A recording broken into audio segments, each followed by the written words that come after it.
Hi there, it's energy time. I'm Dr. Tara, and today we're brewing up some insights about a special beverage that's been enjoyed for centuries, not just for its taste, but also for its remarkable health benefits. It's not coffee. Today we are sipping on green tea.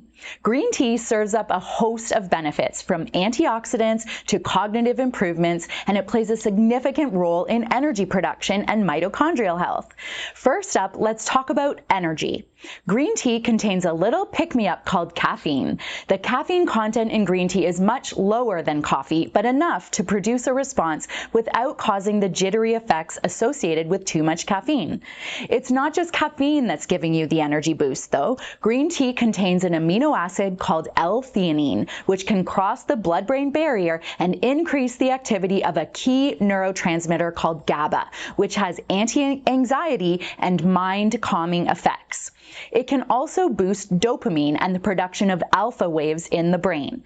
The synergy between L-theanine and caffeine is particularly potent at improving brain function and keeping you alert but calm. Now, on to our favorite cellular powerhouses, your mitochondria. Green tea is packed with potent antioxidants known as catechins, specifically epigallocatechin, gallate, or EGCG, which is known to protect the mitochondria from oxidative stress and damage, keeping them functioning optimally. It's like a protective shield for your mitochondria, guarding them from the harmful effects of everyday living. So how can you get in on this green tea action? Well, it's as simple as swapping one of your daily beverages for a warm, soothing cup of green tea. Just remember, moderation is key, as overconsumption can lead to an upset stomach or other issues. Or even get it in a capsule form and down the hatch. So here's to green tea, a mitochondrial guardian and a brain booster in a teacup. Brew yourself a cup and enjoy the focused and calming energy flow.